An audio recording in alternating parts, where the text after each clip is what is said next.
nostalgia, memories, growing up in Central Florida in the 1990s. What a bunch of sappy crap. It's the Sappy Crap Podcast, starring Steve Bauman and Jarman Day. Welcome to the Sappy Crap Podcast, where the names are changed, but the stories are real. I'm Jarman. And I'm Steve. That's right. The stories are real. At least how our brain is keeping them clunking around after all these years. Who knows how accurate it is?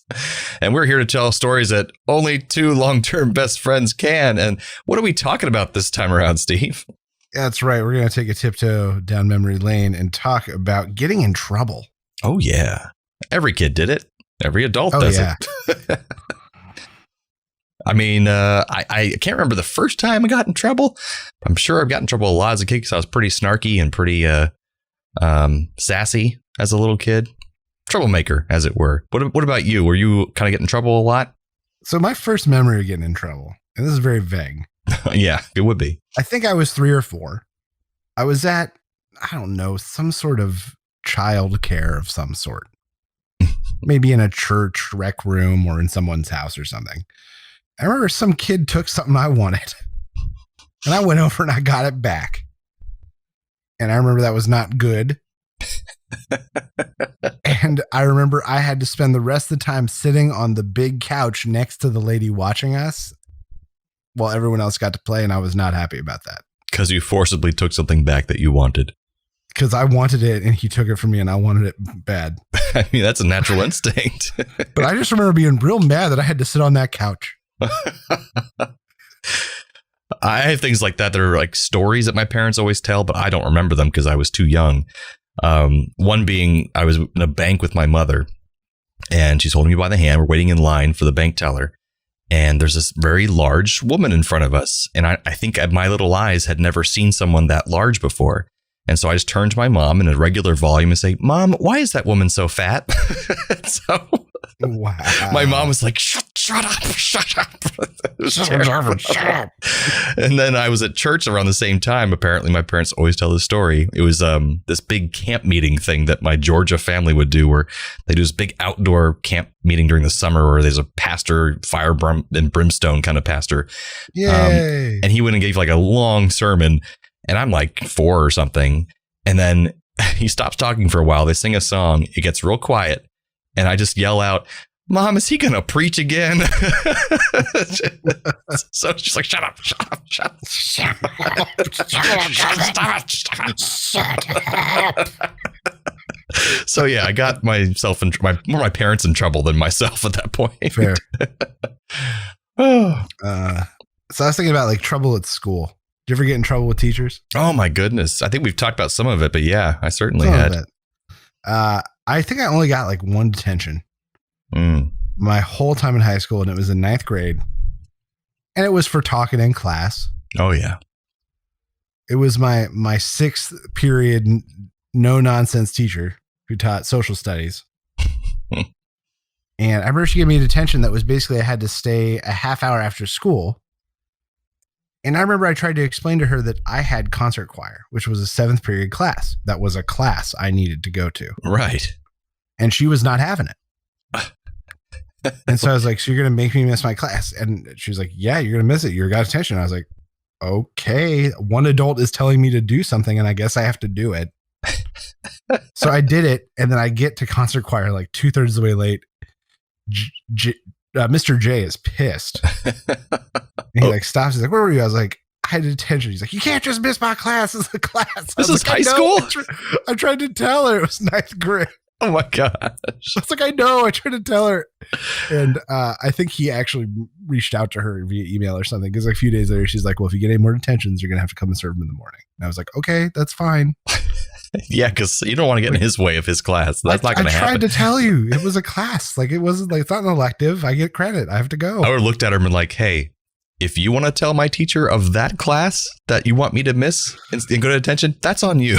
That's what I would have said. But yeah, it was just one of those things where, like, in that day, I was like, I guess I have to stay here. This lady who's in charge of me says I have to, so I'm gonna stay. Exactly. I remember in middle school, I was snarky to teachers that I thought were rude and mean to students. I was never mean to teachers who were trying and were kind and were good and obviously liked being there. I probably shouldn't have been mean to any teachers, but I was just like, I didn't like the injustice of it, that they were teaching kids and didn't like being there. So I'd get talked back, and I got detention a couple of times, and I never went. I just never went to detention in middle school and never got in any more trouble for it. It's like they didn't even know or keep track. Like, they would give me a pink detention slip. I remember it. I got it 2 or 3 times, and I just threw it away. And there was no record of it. No one was told that I was supposed to be there. So there was no computer system marking this. So it's just like, it never happened. It didn't matter. It just walked away, which is pretty crazy. But otherwise, yeah, I just remember one teacher, I think I might have told this story before on Sappy Crap, but it was the last day of school, so I knew I wouldn't be able to get in trouble. She was a Spanish teacher. We'll call her Mrs. T in high school. I believe it was high school. Maybe it might have been middle school. You were there either way, in some capacity. And she was just so mean and nasty all year long, just mean as hell to her students, and no compassion, nothing. So finally, the last day, I turned in my last paper and I said, "Excuse me." She goes, "Yes." I said, "Why do you teach if you hate kids so much?" And she goes, "Get out of my classroom." That's all she said.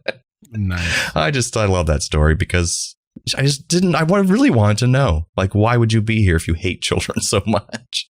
Attention. The great pay. Yeah. At the end of the rainbow is just a little bit of money. Oh, did you get in trouble in school at all anymore? Not really that I remember. Not either me. We were good kids. We didn't get in trouble much. I didn't skip class. I think I skipped class 2 times ever, and I got busted for one of them, so I didn't really do it that much. I might have too skipped class once or twice to hang out in Mr. H's office for drama class. Well, yeah, there was probably a girl involved, right? No, actually, it was our friend who we've named many times on this show, and I can't remember what our nickname for him is. He's, he listens to the Play on Nerds. We're going to go with Keith. Sure. But yeah, I'd hang out with Mr. H's office with Keith, and we just watched Strong Bad emails, and that's why I skipped class twice, I think, to do that. That was about it. But yeah, nice. Steve and I were good kids in school, so we weren't, about that getting in trouble life. What about, have you ever gotten in trouble at work? Oh, that's a good question. Well, I mean, my work life after I got out of college mainly consisted of going to CNN, and the biggest trouble I always had throughout school and at work was being on time. I am terrible at being on time. That's why I love working for myself, because I'm always on time, no matter when it is. And the problem was I kept getting employee of the month and stuff because I was a very productive, attentive employee, unlike a lot of people who work there who were just trying to get to the next promotion. They could care less about that job. Right. So they were mad at me. They talked to me in their office like, "Jarman, you got to get here on time." And they would fire people who had been as late as frequently as I had been. But they never even hinted at that with me, because he was like, he gets so much work done, so we're not going to fire him. And so you can't be a crappy employee and be late. You can do one or the other. You can't do both. So that's how I found out from work. But I get a stern talking to a lot about, you got to you were 20 minutes late yesterday. There were news stories breaking that you missed. So it's like, you can't do that. What about you? I think, I remember one time I thought I was going to get in trouble. I didn't. This was when I was working at Fifth Avenue in New York, the Big Apple store there. And I was involved in this really big transaction, because sometimes you would get these insane transactions where people wanted to buy like 7 laptops and 15 iPods. Like these things just occurred. Maybe for like a business regularly. Or something. And people were, no, just people. You have these at the time, rich families from out of the States. Yeah. Who at the time, we did not have nearly the international presence that we do now. So when you came to the US, it was like, we got to buy the US things here. Because otherwise we're going to have to pay crazy money for them back home. Oh, I didn't think about that aspect. Yeah. And so people would come and like buy stuff for themselves and stuff for family and friends and like take all this stuff back. And it was one of these big transactions. And I remember they were switching iPod colors. And they wanted to rent some, and and I did everything, and it was huge, and we packed up all these bags, and they paid cash, and I had to count out $3,700 in cash, like just insanity in cash. Oh yeah. But these things just happen. They just occurred. And so then at the end, I go and I remember they walked away, and I sat and I was like, man, that was crazy. And I took a breather and I went, they left with an extra iPod. Oh. Yep. And I remember I went and I pulled John DeMo, a guy named John. I'll call him John DeMo. There we go. John DeMo. I went to pull John DeMo. And I said, John DeMo, something bad happened. I just got to tell you because you guys are going to figure it out at some point. He's like, what? And I said, so there's this huge transaction. I pulled it up and I showed him and I was like, we did a swap here. And they decided last minute to do it again. So I pulled this off and I was like, and they walked away with a free iPod Touch. And he was like, oh, it's just an iPod? Oh, thank God. I thought you were going to tell me it was something big. I was like, really? He's like, oh yeah. Don't worry. We got shrink budget and stuff for these kind of things. It does happen. Don't let it happen again. You know what you did wrong, right? I said, yes. And he's like, okay, good. That makes sense. I mean, then we're good. I guess you maybe not allowed to tell us what the actual price of that item would have been, like stock price. Probably not, but it was an iPod Touch. From what I hear, like with those kind of electronics, they're actually pretty close to the cost of the item as far as stock prices go. But then they like the add-ons, the accessories, those are things they make money off of. But because we were such a big store, we also had budgets for things like theft and destruction, right? You know, those sort of things that just happen in a big city store. So there's also this sort of thing. An iPod Touch is going to go missing. He was so relieved. He was like, "Oh, good. I thought you were going to tell me something terrible." That is good. Okay, thanks, John DeMo. The smallest thing I have that scale is like when I worked at the movie theater at Regal Cinemas. When I finally got to work in the box office, like we talked in our previous episode, our jobs episode. At the end of the night, you got to count out your till and you got to compare your prices things that are paid for in cash, things that are paid for in card, and you compare to what's left in your till after what they gave you at the beginning of the day, and you can't be off. And then, so I'm sure you were familiar with this probably with your Blockbuster days too. Yep. And 2 or 3 days I'd be off. And I'm like, I'm not wonderful at math, but I'm not that bad at math. How the hell did this happen? And legitimately, all 3 of those times it happened, I had no idea how it happened. Because it's simple transactions at the movie theater, everything's rounded to 50 cents or 75 cents. So it's pretty easy, like there's no way I should have messed things up. But I get a talking to her time. He's like, okay, it was all right this time. It was only like 25 cents. That happens. Who knows how that happened? Nobody's like $2. I'm like, how did even $2 get passed? That doesn't even make sense with the transaction fees that we have in the box office. So I would get yelled at, but they still liked me because I was a very productive employee and I kept my job. So that's how that works. That's fair. I at one point found a system to kind of pad my numbers a little bit. This is also my retail days. Because, just like any sales job, there's like, yeah, you sold a lot, but then can you sell these additional things like attachment sort of things? Apple Care, like the additional care package for devices. This is a good example. And the issue is a big store, especially in like New York, is that a lot of people are going, once again, this is years ago before Apple had a much more international presence. Apple Care just didn't exist in a lot of countries, or service centers just didn't exist in a lot of places. And so there was no way to get these people to buy it because it was literally useless to them. They wouldn't be able to use it. Yeah. So they were pretty rare. So it was exciting when you got them. So what I would do every month, we were measured, and I would spend the first part of the month like trying to get these numbers up.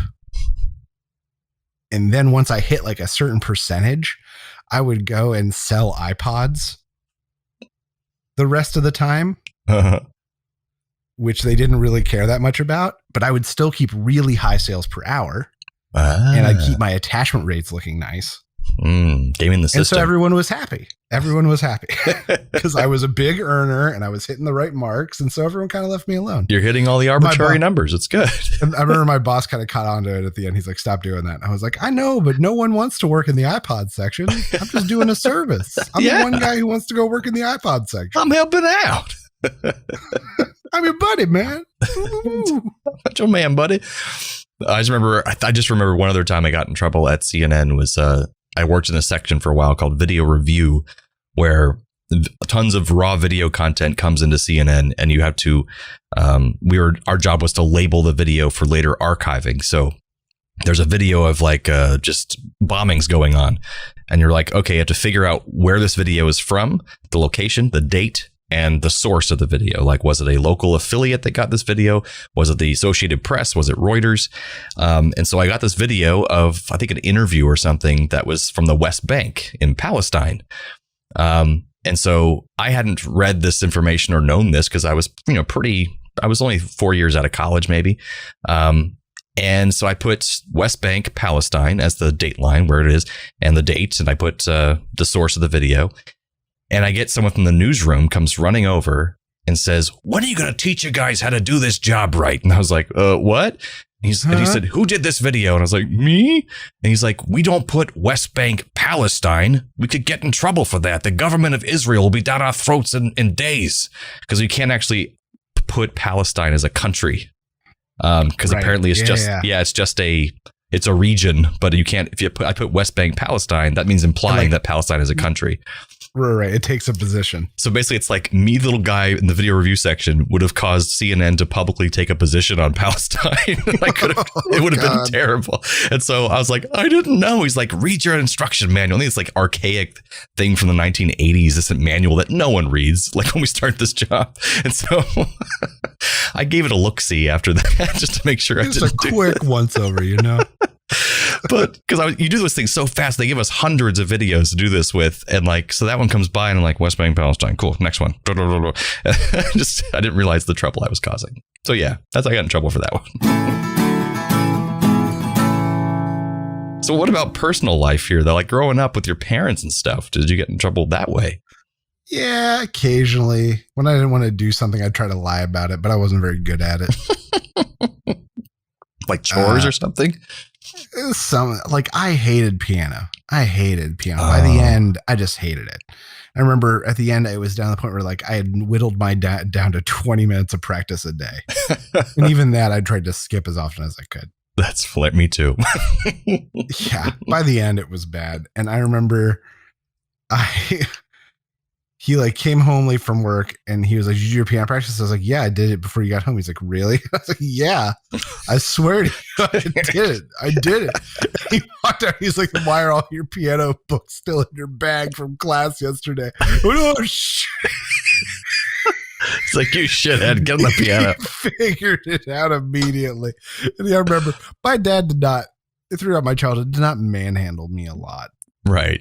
But this is one of those occasions where I remember him grabbing me by the scruff of the neck and just dragging me into my room, going, "You swear to God, get in here." Because he sounds like you're old enough to where like you knew exactly what you were doing. You were being a dick and you were lying. I wasn't smart enough to go and get the books out. So every time from then on, I went and got the books out. Oh yeah, you learned your lesson. And I changed the page to where it was, and I would go and like leave the light on because they hated that. You learned the wrong lesson. I was smart. And then you get to the next piano lesson with Miss P, and she's like, "Why haven't you gotten any better?" I've lost all drive for this. Which is a shame. I think if I'd been taught piano different, I would have enjoyed it more and gotten more into it. But because it was all the piano theory stuff up front and you don't learn to play fun songs. Yeah, they don't teach kids to play fun songs. That's what I've always thought about with literature and English classes when we're growing up. They teach us the most boring and adult books that, like, why would we want to read these as children? And it doesn't get you excited to read, doesn't get you to become a better reader. It just makes you like Grapes of Wrath and Catch-22, which is a great book when you're older. It's funny, it's interesting. But as a kid, you don't want to read Grapes of Wrath. It's just ridiculous. Animal Farm. They're like, kids will love it. It's got animals in it. I'm like, shut up. That is awful. Let me read Percy Jackson. I know. They should be teaching books like Percy Jackson, Harry Potter. Well, maybe not Harry Potter because she's kind of canceled, but and other books in school to get the kids interested in reading. And then you can go further and be like, so you see this archetype about Harry Potter? That was based off of these older archetypes in these older books. They're like, really? Then kids would be interested. Same thing with piano. They should be. I mean, I like that she let us pick our songs we could play for the recitals, which is pretty nice.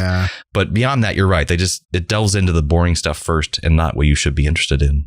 Yeah. So like, think about how much more excited we would have been to learn, like chords to our favorite pop songs so we could play something that we knew and wanted to play. Oh, yeah.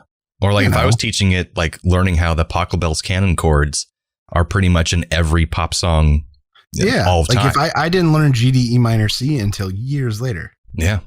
So there you go. We'll be great piano teachers, even though we can't play piano. But yeah, so I just think, yeah. But yeah, my dad just dragged me into my room.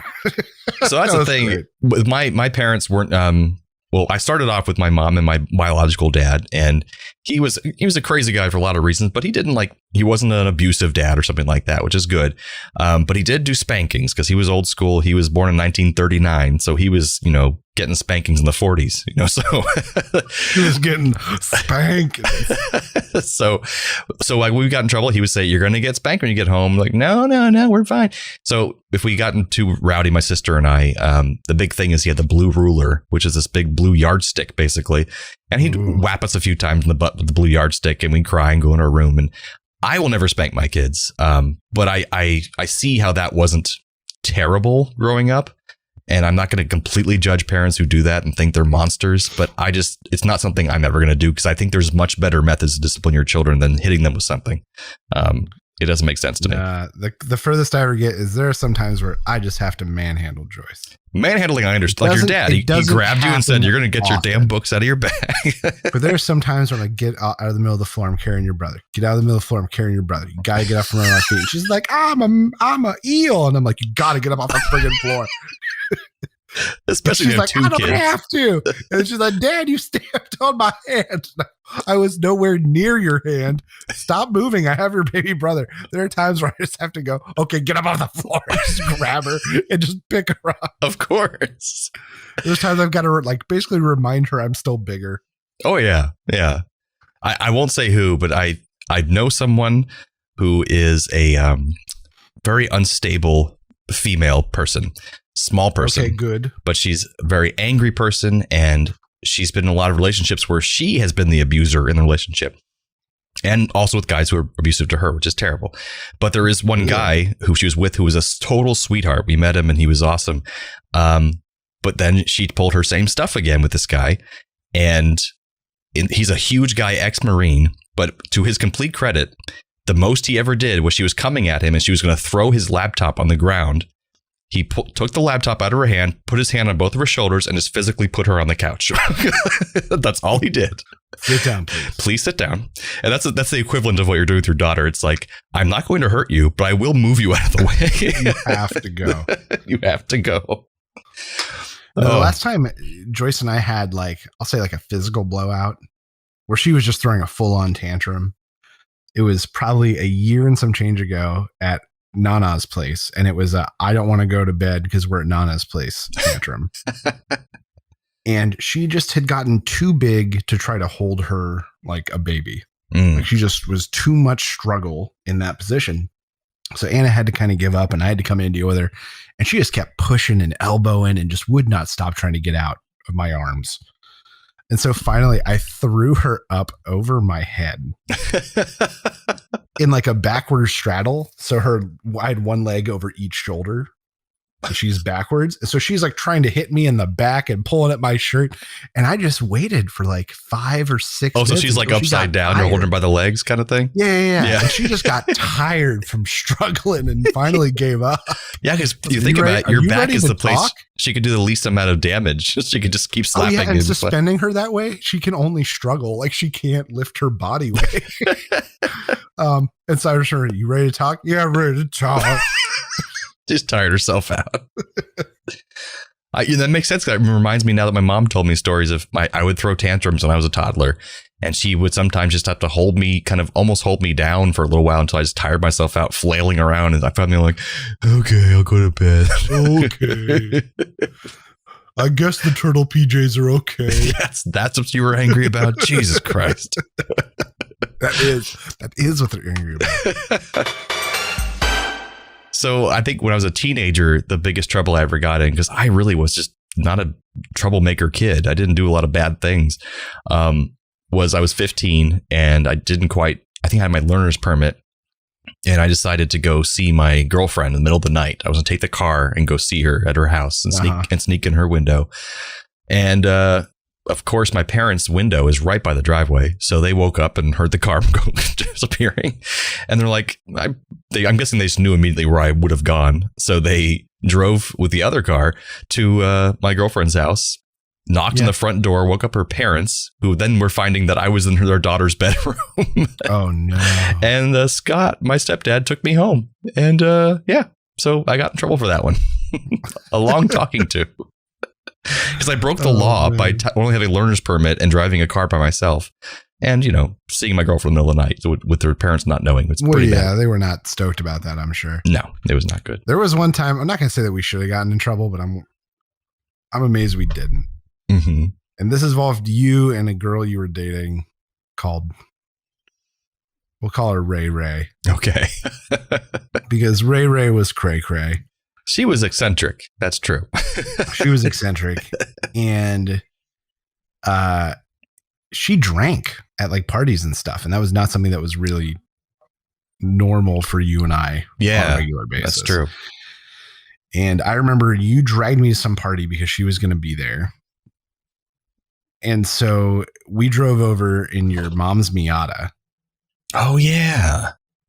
And we get there and she's there and it's a miserable kind of party. There's too many dudes. I think it was like a Full Sail party or something. Yeah. And she's too drunk to drive. And so you're like, Steven, you don't have your license even. Oh, yeah. You can drive one of the cars. It's not that far back to my place. And I went, I guess. So you drove her SUV. She had a giant SUV. Yeah. Huge SUV. And I was supposed to follow you. In the little tiny Miata. In the tiny Miata, which was already too little for me. And I remember the hood wasn't down. You didn't take it down. But the glass started fogging up incredibly, and I like literally couldn't see. I was then having to hunch down. The hood was broken or something? No. It was like just the thing where like, no, we're just going 5 minutes. Don't put the top down. Because it was kind of a pain if I remember correctly. Oh, because you want to put it was a convertible. So you're talking about putting the top down so your head could stick out the top because it was so short. That I could like actually sit up. Yeah. But then it started fogging up. So it got even worse. And we get 2 blocks from where this party is onto a main road. And you immediately leave me at a red. Oh, no. Like you run a yellow and leave me at a red. So now here I am driving a car that's not mine without a license. No license. Oh, God. And I thought, I'm going to get pulled over. And I don't even know what they do when you don't have a license. And do they suspend a license you don't have? They probably just fine you or something. So I made it the remaining blocks. And I remember I didn't even try to park. I just left it on and put it in park in front of the house and you park it, Jarman. I was so done. I was so shaken and mad. And I was like, you should have got your license. You shouldn't date Cray Cray Ray Ray. Well, to be fair to Cray Cray Ray Ray, she's actually really gotten her stuff together and she's now an attorney. So good for her. Good for you, Cray Cray Ray Ray. Yeah, she's gotten her life together, and she had a rough go of it with the parents and stuff. So I'm glad she got her stuff together. That's one of those times where I was like, I really should have gotten caught for this. Oh yeah, oh yeah. What a bad situation. I mean, yeah. The only other time that something like that is when we went TPing houses and we didn't get caught. So I felt like we avoided federal prison for that. True. And the nice thing is that we only TP'd. We didn't TP houses maliciously. We TP'd houses of friends. Yeah, people or at least frenemies. Yeah, that too. There was only one time I remember us TPing someone that it was in any way even moderately malicious. Yeah, I think you're right. But most of the time it was somebody's girlfriend, literally one of our girlfriends. Yeah, we're TP their house. It's funny, right? And then I remember we went chalking. And we would take these big things of jumbo chalk and we would go draw murals on driveways in the middle of the night. I don't even remember that. Did we do that together? Me and Owen and a couple others at least did it a few times. Oh. Because they did it for their girlfriends when I was perpetually single. Well, yeah, other than that, there was no bigger occasions where I really got in that much trouble that I can remember. That's right. We were good kids. There's more trouble to come. Because Steve and I we don't do drugs. We didn't drink or anything like back then. So it's just not really nothing illegal except downloading music on Napster. Times, but not every weekend party. Woo! Yeah, that's about it. Sorry, we weren't more salacious guys. We just we didn't get in trouble that much. I don't know. We told a bunch of stuff there. I don't know what you're talking about. Oh, I know. But compared to most people, it's probably that is some tame ass shit. Wow, that's right. But I'm proud of that. That's right. something to be proud of, not to be in trouble all the time. Exactly. We weren't jerks. That's But right. I guess that wraps up this episode of the Sappy Crap Podcast. That's right. Join us next time as we take a stumbly tumbly stroll down memory lane and discuss a topic we haven't even decided on yet. That's right. We don't know what it is, but please join us for that, whatever it may be. And we'll see you next time on Sappy Crap. And don't forget, the good old days weren't always that good. This podcast was brought to you by A Play on Nerds.